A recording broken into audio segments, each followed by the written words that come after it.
Good morning students, myself San Patel. Today we are going to start part 1 of chapter 8. बच्चों आज हम new chapter start करने जा रहे हैं जिसका नेम है विंड्स, स्टॉर्म्स एंड साइक्लोन्स, है ना।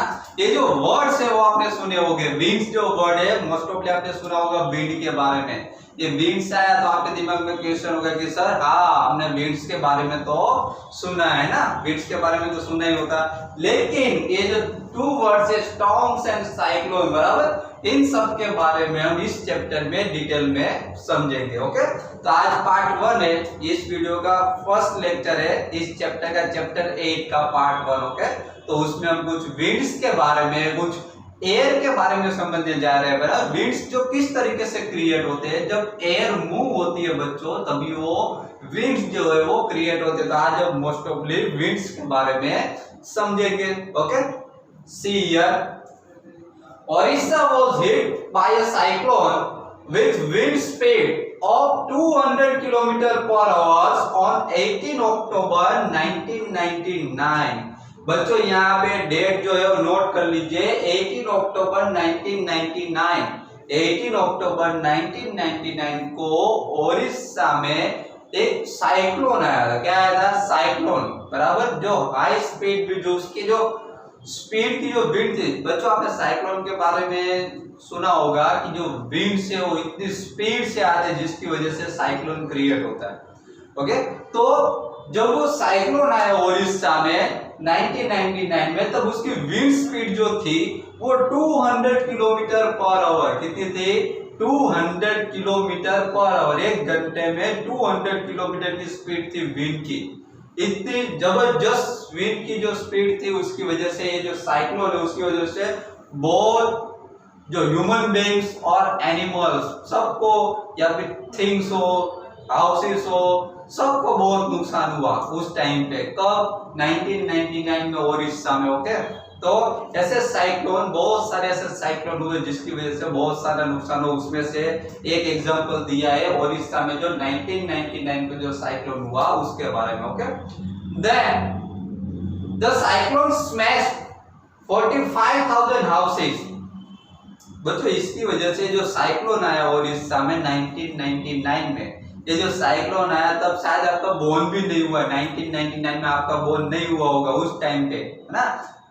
1999 को जब ये साइक्लोन की वजह से क्या हुआ कि द साइक्लोन स्मैश्ड 45,000 हाउसेस। ये साइक्लोन की वजह से 45,000 हाउसेस क्या हो गए?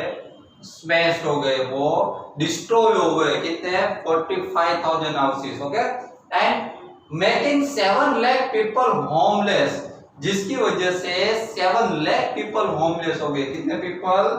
7 लाख पीपल होमलेस हो गए। बच्चों समझो कि होमलेस होना क्या होता है। समझ लो कि हमारा होम है, ऐसे साइक्लोन की वजह से हमारा होम डिस्ट्रॉय हो जाए, हमारा होम टूट जाए, बराबर, तो हम कहाँ पे रहने जाएंगे? समझ में आया? तो ऐसे उस टाइम पे ऐसे 7 लाख पीपल थे जिसका होमलेस हो गए, जिसका होम है वो उस टाइम पे इस विंड की वजह से, साइक्लोन की वजह से डिस्ट्रॉय हो गया। तो वो सब रास्ते पे आ गए। समझ में आया? तो उससे बहुत हार्मफुल, बहुत नुकसान हुआ उस टाइम पे। Okay, then the moving air is called the wind. देखो बच्चों यहाँ पे ये विंड की डिफाइन है। What is wind? विंड की डिफाइन क्या है? तो हमको पता है कि हमारे अराउंड जो ये एयर होती है ना, हमारे अराउंड एयर प्रेजेंट होती है, लेकिन हमको पता क्या कब चलता है कि एयर हमारे अराउंड प्रेजेंट है? जब हमको विंड लगता है। विंड हमको जब हमारी स्किन पे टच होता है, बराबर, तब हमको पता लगता है कि ये हमारे अराउंड एयर है। ये एयर जो मूव होती है तब वो बनता है विंड। समझ में आया? तो और वो विंड हमको फील होता है ना। तो what is wind? When moving air is called the wind. जब एयर मूव होती है तब उसको विंड कहा जाता है। ओके, तो अब बच्चों हम इससे आगे कुछ एयर के बारे में समझेंगे। पूरा अब से जो पूरा पार्ट है यहाँ से वो एयर के, अबाउट एयर के बारे में। Okay, see here, so our new topic is air exerts pressure. यहाँ पे ऐसा बताया गया है कि एयर एक्सेप्ट प्रेशर, एयर जो है वो प्रेशर क्रिएट करती है ना। जब ये समझो कि फुल स्पीड में आती है बराबर, जब विंड आता है तब वो प्रेशर क्रिएट करता है। किस तरीके से, तो हम इसके बारे में एक एग्जांपल के थ्रू समझने जा रहे हैं। देखिए ये किस तरीके से प्रेशर क्रिएट करेगी। Take a tin can with a lid. यहाँ पे बच्चों ऐसा बताया गया है कि टेक अ टिन कैन, एक टिन कैन लेना है विथ अ लिड, जिसका लिड भी हो के, fill it half with water. अभी वो जो टिन कैन है उसको वाटर, हाफ वाटर से फिल कर देना है बराबर। उसमें टिन कैन जो उसमें टिन कैन उसमें हाफ साइज में वाटर फिल करना है। देखिए यहाँ पे बच्चों फिगर में भी दिखाया गया है इधर टिन कैन दिया है, लेकिन यहाँ पे देखो यहाँ पे वाटर उसमें नहीं है ना। सर ने टिन कैन तो ऐसे ही रख दिया है, वाटर तो उसमें डाला ही नहीं है। तो चलो हम उसमें वाटर फिल कर देते हैं। कितना करना है? हाफ टिन वाटर से हमने फिल कर दिया। ओके चलो next. Take a tin can with a lid, fill it half with the water. हमने एक टिन कैन लिया, वो टिन कैन जो हाफ वाटर से फिल कर दिया। Okay then heat the can on a candle flame till the water boils. अभी क्या करना है बच्चों कि ये जो हमने जो वाटर फिल किया टिन कैन में, वाटर को एक स्टैंड के ऊपर रखना है। यहाँ पे देखो हमने एक स्टैंड रखा है, स्टैंड के ऊपर उसको रखना है और नीचे से कैंडल जो है बर्निंग कैंडल रखनी है। बर्निंग कैंडल की वजह से क्या होगा, अंदर जो वाटर होगा वो क्या होगा, हीट होगा। समझ में आया? उस तरीके से वाटर को बाद में हीट करना है। And let the water boil few minutes, few minutes तक उसको हीट होने दो, वाटर को हीट होने दो few minutes. Okay then blow out the candle. बाद में हमको क्या करना है, blow out the candle, candle को ब्लो आउट करना है जब वाटर हीट हो जाए तब। Okay immediately put the lid tightly on the can. उसी वक्त इमीडिएटली क्या करना है, जैसे ही वाटर बॉईल हो गया हमको कैंडल ब्लो आउट कर देनी है। कैंडल ब्लो आउट होते ही हमको जो हमने जो टिन कैन लिया उसके ऊपर लिड से उसको क्लोज कर देना है। Okay then put the can carefully in a shallow metallic vessel or a wash basin। बाद में क्या करना है कि जो कैन है उसको केयरफुली हमको या एक शैलो मेटालिक वेसल में या तो फिर वॉश बेसिन में रखना है। ओके चलो कैन को हमने एक वॉश बेसिन में रख दिया। बाद में pour fresh water over the can, can के ऊपर फ्रेश वाटर क्या करना है, पोर करना है, फ्रेश वाटर उसके ऊपर डालना है। What happens to the shape of the can? तो कैन के शेप में क्या चेंजेस आएगा वो हमको बाद में देखना है। एक बार फिर से मैं आपको प्रोसेस समझा दूं। हमने सबसे पहले तो क्या किया, सबसे पहले तो हमने एक टिन कैन लिया। टिन कैन में हमने वो टिन कैन जो half with water, tin can जो है उसको आधे वाटर से हमने उसको फिल कर दिया। उसके बाद हमने वो टेन को एक स्टैंड पे रखा। स्टैंड में नीचे से जो बर्निंग कैंडल है, बर्निंग कैंडल हमने रखी। बर्निंग कैंडल की वजह से क्या होगा, ये टिन कैन में जो वाटर होगा वो हीट होगा, वाटर गर्म होगा बराबर। गर्मी की वजह से बाद में जैसे ही वाटर बॉईल होता है हम कैंडल को ब्लो आउट कर दें, कैंडल को ब्लो आउट कर दो, उसको बंद कर दो।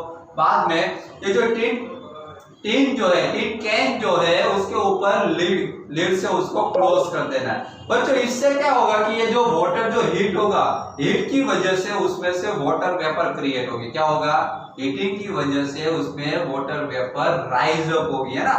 तो इसमें से वाटर वेपर राइज अप होगी तो वो कहाँ जाएगी, ऊपर की ओर जाए, ऊपर की ओर मूव होगी। तो जैसे ऊपर की ओर मूव होगी वहां पे हमने तो उसको किससे, लिड से उसको क्लोज कर दिया है। समझ में आया? ओके तो बाद में अब हम उसके ऊपर क्या करेंगे, अभी हमको उसके ऊपर ये जो टिन कैन है उसके ऊपर हमने फ्रेश कोल्ड वाटर उसके ऊपर पोर किया। देखो यहाँ पे फिगर दिख रही है आपको। बाद में टिन के ऊपर क्या किया हमने, फ्रेश वाटर उसके ऊपर पोर किया, उसके ऊपर फ्रेश कोल्ड वाटर डाला, जिसकी वजह से बच्चों, जिसके हीटिंग की वजह से इसका शेप क्या हो जाता है, टिन का शेप चेंज हो जाता है। अभी हमारे दिमाग में क्वेश्चन हो कि सर ये टिन का जो शेप है, टिन कैन का जो शेप है वो चेंज क्यों हो गया, है ना। तो ये टिन का जो शेप है वो चेंज क्यों हो गया, वो चेंज हुआ एयर प्रेशर की वजह से। किसकी वजह से, एयर प्रेशर की वजह से। ओके, देन अभी यहाँ पे ये जो एयर प्रेशर का हमने एक एग्जांपल देखा, वैसे दूसरे भी कुछ एग्जांपल्स हम एयर प्रेशर के देखने जा रहे हैं। ये जो इससे आगे जितने भी ये सब जितने भी पॉइंट्स हमको आपको दिखाई दे रहे हैं वो सब एयर प्रेशर के एग्जांपल्स है। किस तरीके से, देखिए यहाँ पे, when you fly a kite does the wind coming from your back help। बच्चों यहाँ पे ऐसा बताया गया है कि जब आप काइट फ्लाइंग करते हो तो कौन सा विंड आपको हेल्पफुल होता है, हमारे बैक साइड से आता हुआ विंड हेल्पफुल होता है जिसकी वजह से काइट फ्लाइंग होती है, कि हमारे फ्रंट साइड से जो आता है ऑपोजिट साइड से। ओके, तो आपका आंसर होगा कि सर हमारे बैक साइड से जो विंड आता है उससे हम काइट फ्लाइंग इजीली कर सकते हैं ना। तो बैक साइड से जो आता है उससे हम इजीली काइट फ्लाइंग कर सकते हैं। ओके, देन चलो बच्चों हमने समझ लिया कि ये जो बैक साइड से जो विंड आता है, बराबर, विंड के प्रेशर की वजह से वो काइट फ्लाइंग होता है, बराबर। लेकिन समझ लो कि जो विंड की जो डायरेक्शन है, अब मैं इधर से काइट फ्लाइंग करूंगा, विंड की डायरेक्शन मेरे ऑपोजिट साइड होगी तो काइट फ्लाइंग होगा नहीं होगा। काइट फ्लाइंग हम उसके विंड के ऑपोजिट डायरेक्शन में काइट फ्लाइंग नहीं कर सकते। समझ में आया? तो ये एयर का प्रेशर का एक एग्जांपल है। Okay, then if you are in a boat, if you are in a boat, अगर आप बोट में हो, is it easier to row if there is wind coming from behind. तो क्या जो अगर आप बोट में जा रहे हो, बराबर, आगे की ओर फॉरवर्ड हो रहे हो, मूव हो रहे हो, तो क्या आपके बिहाइंड, आपके पीछे जो विंड आ रहा है वो हेल्पफुल होता है आगे मूव करने के लिए? तो हाँ, विंड की ओर हम आगे की ओर जा रहे हैं, पीछे से अगर विंड आएगा तो ही हम आगे इजीली मूव हो सकेंगे, है ना। अगर समझ लो कि हम बोट में बैठे, ऑपोजिट डायरेक्शन में आगे हम मूव हो रहे, ऑपोजिट डायरेक्शन में अगर विंड आ रहा है तो बोट को मूव करने में बहुत डिफिकल्टी होगी, बोट को मूव करने में बहुत प्रेशर लगाना पड़ेगा, है ना, उसमें हार्ड वर्क ज्यादा हो जाएगा। तो बैक साइड से अगर विंड आता है तो हमारा वर्क क्या हो जाता है, इजी हो जाता है। Okay, then do you find it difficult to ride a bicycle against the direction of the wind. बच्चों ये तो आपको पता ही है, ये तो आपने भी एक्सपीरियंस किया हुआ है। Do you find it difficult to ride a bicycle against the direction of the wind. यहाँ पे ऐसा बताया गया है कि अगर आप बाइसिकल लेके जा रहे हो, बाइसिकल मूव कर रहे हो, ओके, अगर बाइसिकल की जिस डायरेक्शन में आप जा रहे हो उसके ऑपोजिट डायरेक्शन में अगर विंड आता है तो क्या बाइसिकल इजीली मूव होगी, आगे फॉरवर्ड होगी? तो नहीं, उसको हम इजीली मूव नहीं कर सकते क्योंकि विंड हमारे ऑपोजिट डायरेक्शन में आ रहा है। समझ लो कि हम बाइसिकल लेके जा रहे हैं, अगर हमारे बैक साइड से अगर विंड आता है तो वो विंड हमें हेल्पफुल होता है क्योंकि हम आगे जा रहे हैं, हमारे बैक साइड से विंड आएगा तो वो एयर विंड क्या होगा, प्रेशर क्रिएट करेगा जिसकी वजह से हमारी बाइसिकल क्या होगी, इजीली मूव होगी। लेकिन अगर हमारे ऑपोजिट डायरेक्शन में से अगर विंड आ रहा है तो हमारी बाइसिकल इजीली आगे मूव होगी नहीं। उसके लिए क्या करना पड़ेगा, उसके लिए और फोर्स लगाना पड़ेगा, पेडल के ऊपर ज्यादा फोर्स लगाना पड़ेगा तभी वो मूव होगी और हम क्या हो गए, थक जाएंगे, है ना, ऑपोजिट डायरेक्शन में विंड आता होगा तो। Okay, then you know that we have to fill air into the bicycle tube to keep it tight। हमको पता ही है कि हम क्या करते हैं कि जो बाइसिकल होती है हमारी, बाइसिकल ट्यूब जो टायर होता है उसमें ट्यूब होती है, उसमें हम क्या करते हैं, एयर फिल करते हैं ना। उसमें एयर फिल हम क्यों करते हैं, क्योंकि ट्यूब को वो टाइट रखने के लिए, जिससे इजीली क्या हो, हम बाइसिकल को मूव कर सके, है ना। सभी आप भी रखते हो ना आपकी बाइसिकल में जो ट्यूब होती है उसमें एयर फिल करके रखते हो ना, एयर फिल करोगे तो ही वो मूव होती है ना, तब, वरना तो होगी नहीं। Also you know that a bicycle tube overfill with air may burst। बच्चों ये आपने एक्सपीरियंस किया होगा कि जब क्या होता है, आपने, चलो हम ट्यूब में एयर फिल करते हैं, लेकिन अगर कभी कभी समझ लो कि एयर ज्यादा हो जाए, ट्यूब में एयर ज्यादा हो जाए तो क्या होता है, कभी कभी जो उसकी जो ट्यूब है जितनी चाहिए उतनी एयर फिल करे तो अच्छा है, तो क्या होगा, तो बाइसिकल इजीली मूव होगी। लेकिन अगर ट्यूब में अगर हम एयर उसकी कैपेसिटी आउट ऑफ कैपेसिटी उसमें एयर फिल कर दे तो कभी कभी क्या होता है, ट्यूब है वो बर्स्ट हो जाती है। किसकी वजह से बर्स्ट होती है, तो वो एयर प्रेशर की वजह से। ट्यूब में जितना एयर प्रेशर चाहिए उतना एयर प्रेशर ठीक है, लेकिन ज्यादा अगर एयर प्रेशर लग गया तो ट्यूब क्या हो जाएगी, बर्स्ट हो जाएगी, वो फट जाएगी। Okay, then all this experiences show that the air exerts pressure.